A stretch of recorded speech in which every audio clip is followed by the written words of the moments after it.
आज हम class 10th का चैप्टर नंबर 10 प्रकाश का अपवर्तन पढ़ेंगे। चैप्टर का नेम है प्रकाश का परावर्तन तथा अपवर्तन।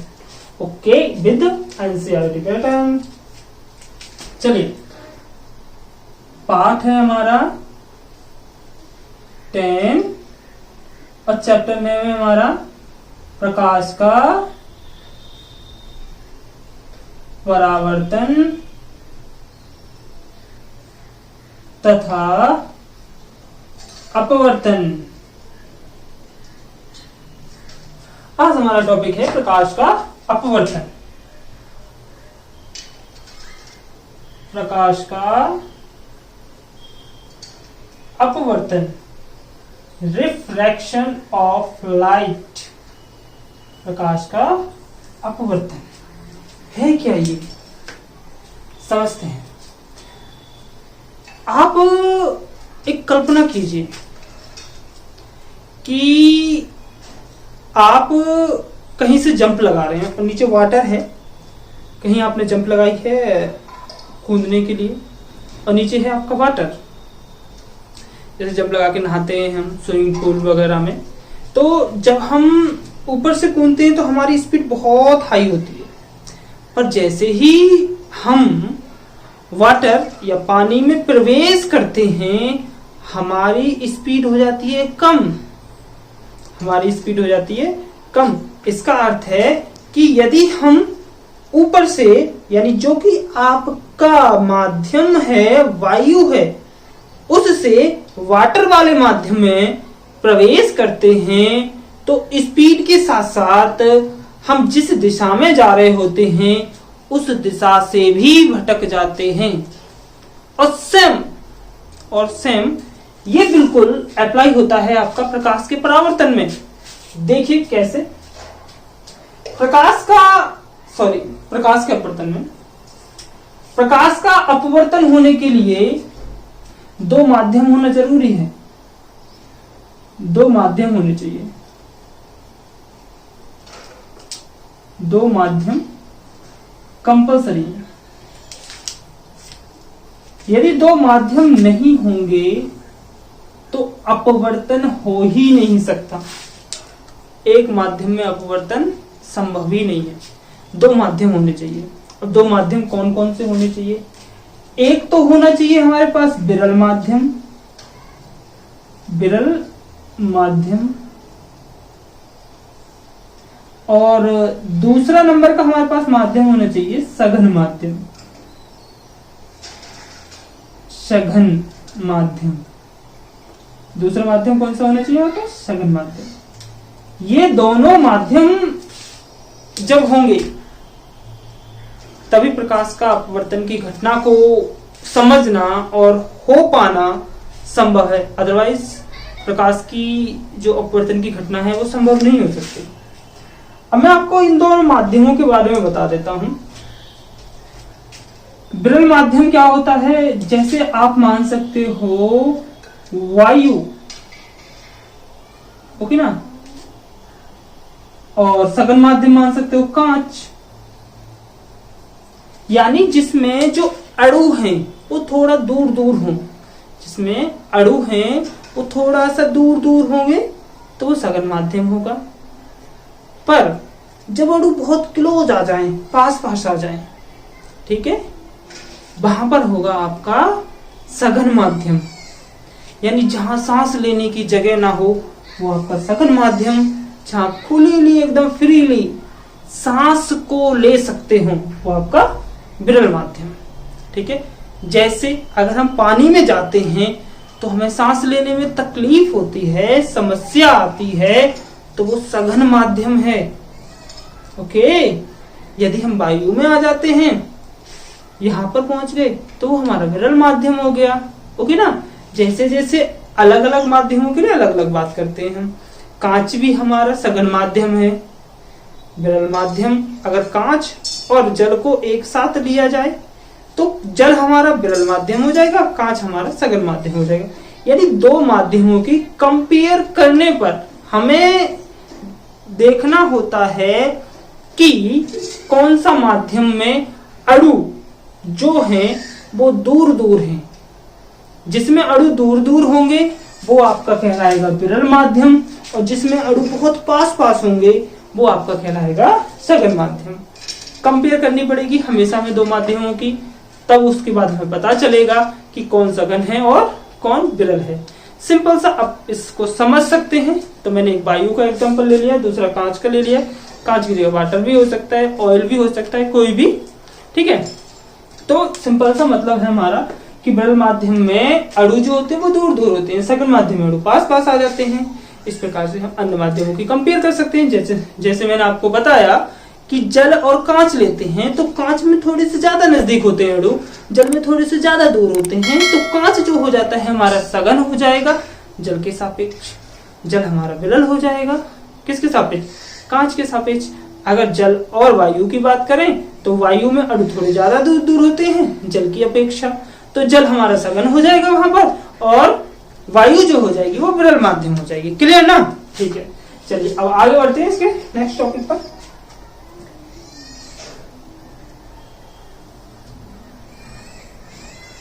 ये हमारा कोई कांच का गुटका है, ये हमारा क्या है, कांच का गुटका।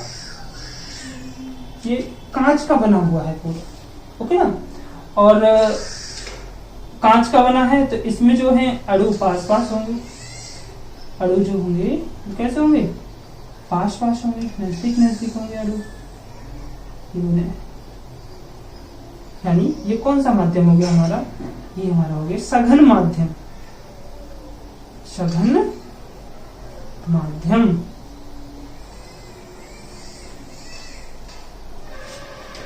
और इसके ऊपर मैंने वायु ले ली है, ऊपर जो हिस्सा है वो वायु है, एयर है, क्या है, वायु है।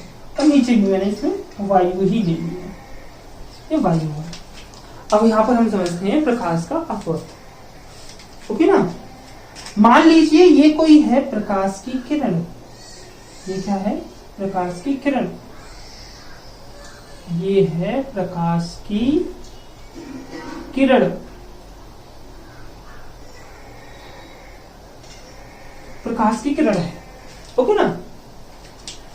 ये दो माध्यमों को अलग अलग करने वाली लाइन है, क्या है, लाइन है।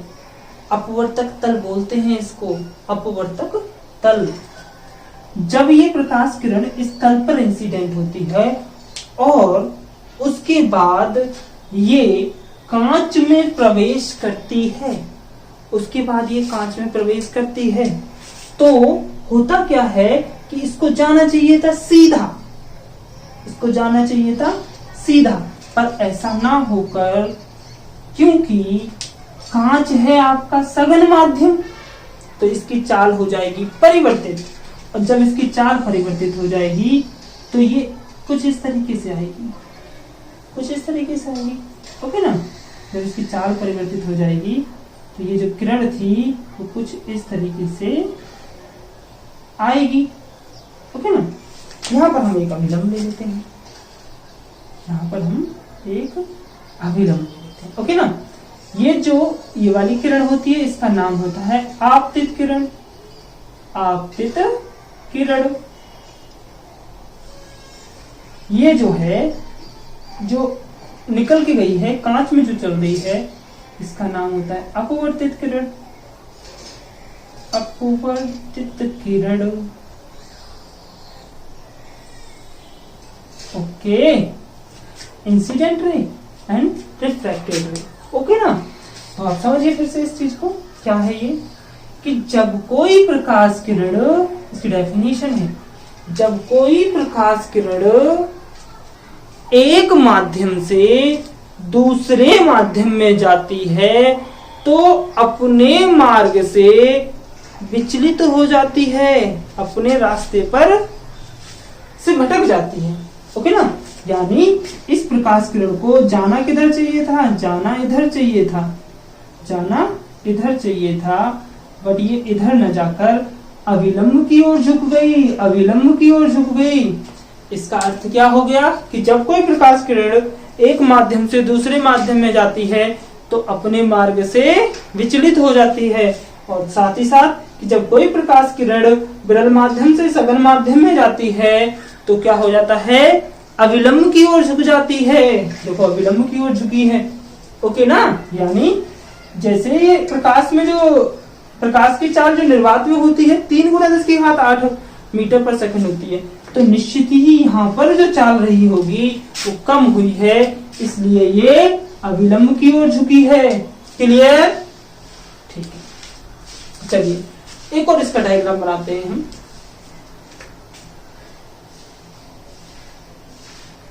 यहां बनाते हैं, ओके। चलिए यहां देखते हैं क्या है।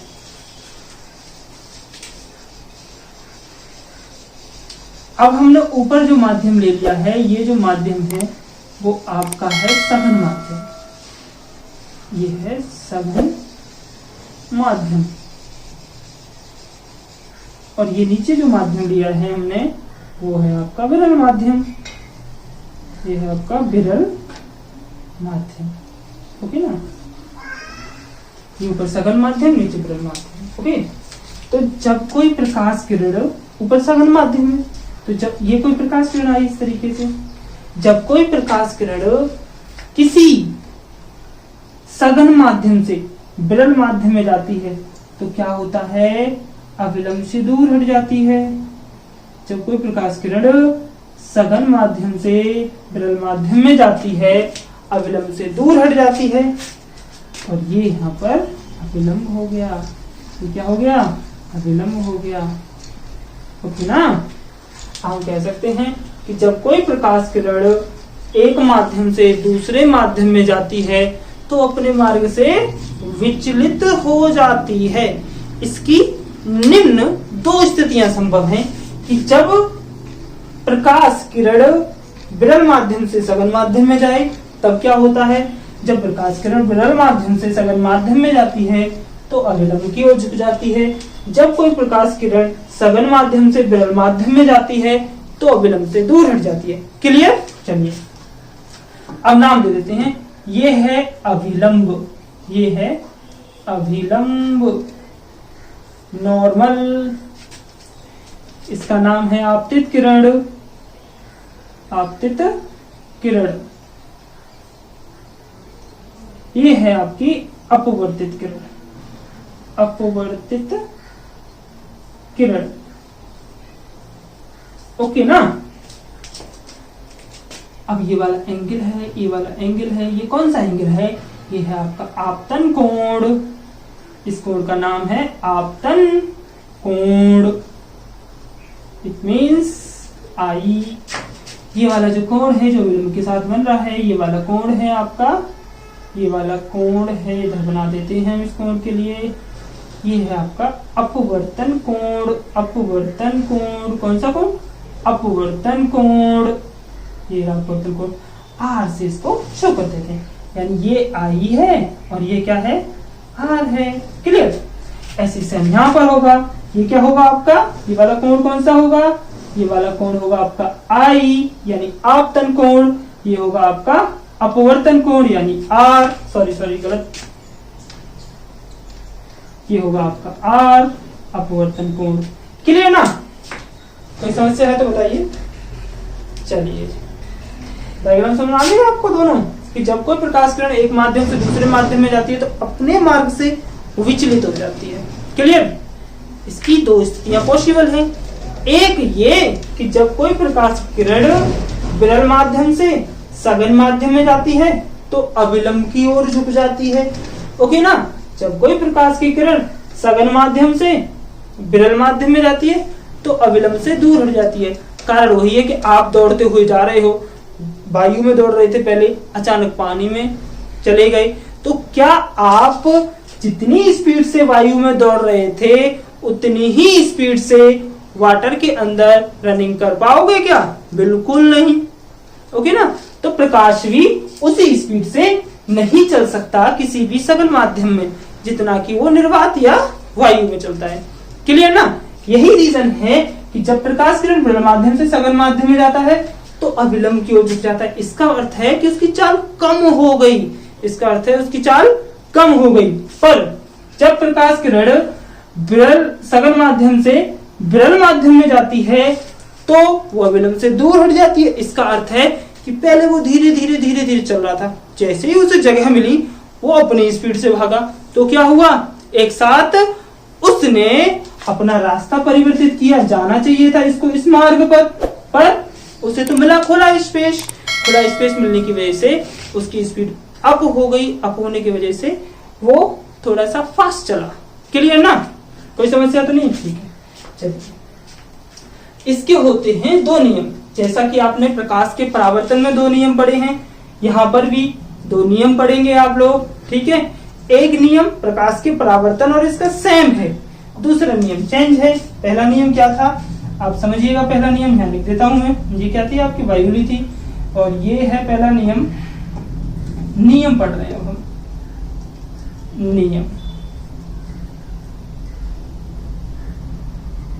नियम है कि आपतित किरण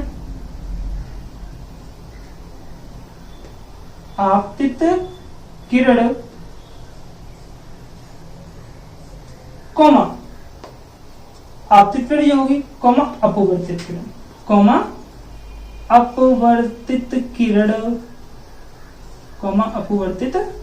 किरण तथा आपतन बिंदु पर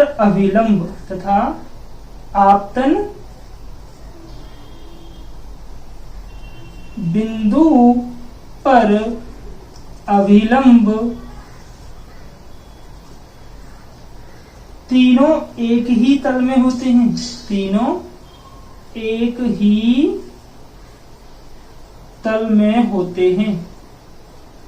तीनों एक ही तल में होते हैं। ये फर्स्ट नियम है इसका। ठीक है, क्लियर ना। अब इसका सेकंड नियम क्या होता है? सेकंड नियम होता है कि किसी माध्यम में बने आपतन कोण की जया का मतलब होता है साइन। किसी माध्यम में बने आपतन कोण की जया का मतलब है साइन।